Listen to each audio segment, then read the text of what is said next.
ঠিক আছে ভাল কথা নলবাৰীবাসীয়ে যি মৰম আদৰ চেনেহ আৰু আশীৰ্বাদ দিছে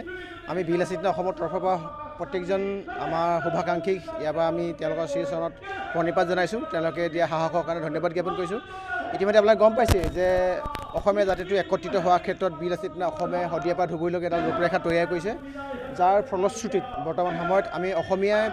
প্ৰাণ পাই উঠিবৰ কাৰণে ৰাজহাডাল থিয় কৰি ৰাখিবৰ কাৰণে বৰ্তমান আমি সাহস আৰু উদ্দীপনা পাইছোঁ আপোনালোকে দেখিছে যে বিগত দিনৰ পৰা এছাম বহিৰাগত দুষ্কৃতিকাৰীয়ে অসমৰ আৱেগ অসমীয়াৰ প্ৰভুত্ব আৰু অসমীয়া জাতিটোক ভাঙি নিঃশেষ কৰাৰ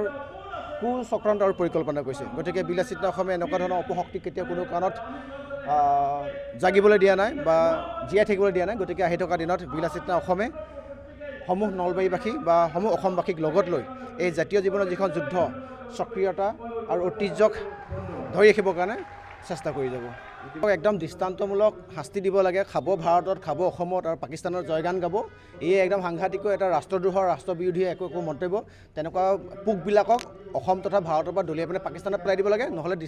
মানে শেষ সিদ্ধান্ত দিলেও আমি ইয়াত বিলাসিতা অসমৰ তৰফৰ পৰা ক'বলগীয়া একো নাই চাওক আমি যদিও জাতীয়তাবাদ কৰিছোঁ কিন্তু ভাৰতখন আমাৰ বহুত সোমাই আছে আমি ভাৰতৰ একো নাগৰিক গতিকে ভাৰত বিৰোধী যিকোনো ধৰণৰ মন্তব্য দিব বিলাসিতা অসমো মই যোৱাকালি মই ইতিমধ্যে কৈছোঁৱে যে এনেকুৱাকৈ পাকিস্তানক ছাপোৰ্ট কৰি বা ভাৰত বিৰোধী মন্তব্য দিয়া যিকোনো মানুহক পালে ৰামচৌধুৰী কাণ ফালি দিয়া হ'ব অখিল গগৈ মই নিউজটো খুব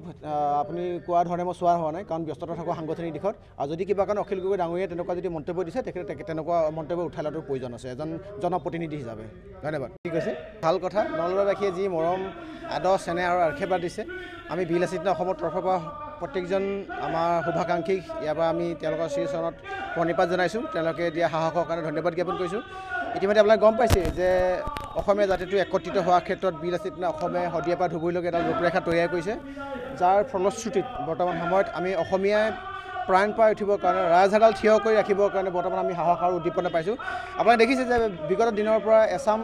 বহিৰাগত দুষ্কৃতিকাৰীয়ে অসমৰ আৱেগ অসমীয়াৰ প্ৰভুত্ব আৰু অসমীয়া জাতিটোক ভাঙি নিঃশেষ কৰাৰ কুচক্ৰান্ত আৰু পৰিকল্পনা কৰিছে গতিকে বিলাসিতা অসমে এনেকুৱা ধৰণৰ অপশক্তি কেতিয়াও কোনো কাৰণত জাগিবলৈ দিয়া নাই বা জীয়াই থাকিবলৈ দিয়া নাই গতিকে আহি থকা দিনত বিলাসিতা অসমে সমূহ নলবাৰীবাসী বা সমূহ অসমবাসীক লগত লৈ এই জাতীয় জীৱনৰ যিখন যুদ্ধ সক্ৰিয়তা আৰু ঐতিহ্যক ধৰি ৰাখিবৰ কাৰণে চেষ্টা কৰি যাব একদম দৃষ্টান্তমূলক শাস্তি দিব লাগে খাব ভাৰতত খাব অসমত আৰু পাকিস্তানৰ জয়গান গাব এই একদম সাংঘাতিকৈ এটা ৰাষ্ট্ৰদ্ৰোহৰ ৰাষ্ট্ৰবিৰোধী একো মন্তব্য তেনেকুৱা পোকবিলাকক অসম তথা ভাৰতৰ পৰা দলিয়াই পিনে পাকিস্তানত পেলাই দিব লাগে নহ'লে মানে শেষ সিদ্ধান্ত দিলেও আমি ইয়াত বিলাসিতা অসমৰ তৰফৰ পৰা ক'বলগীয়া একো নাই চাওক আমি যদিও জাতীয়তাবাদ কৰিছোঁ কিন্তু ভাৰতখন আমাৰ বহুত সোমাই আছে আমি ভাৰতৰ একো নাগৰিক গতিকে ভাৰত বিৰোধী যিকোনো ধৰণৰ মন্তব্য দিব বিলাসিতা অসমো মই যোৱাকালি মই ইতিমধ্যে কৈছোঁৱে যে এনেকুৱাকৈ পাকিস্তানক ছাপোৰ্ট কৰি বা ভাৰত বিৰোধী মন্তব্য দিয়া যিকোনো মানুহক পালে ৰামচৌধুৰী কাণ ফালি দিয়া হ'ব অখিল গগৈ মই নিউজটো খুব আপুনি কোৱা ধৰণে মই চোৱা হোৱা নাই কাৰণ ব্যস্ততা থকা সাংগঠনিক দিশত আৰু যদি কিবা কাৰণে অখিল গগৈ ডাঙৰীয়াই তেনেকুৱা যদি মন্তব্য দিছে তেখেতে তেনেকুৱা মন্তব্য উঠাই লোৱাটো প্ৰয়োজন আছে এজন জনপ্ৰতিনিধি হিচাপে ধন্যবাদ ঘৰত আনন্দ আৰু সম্পৰ্কৰ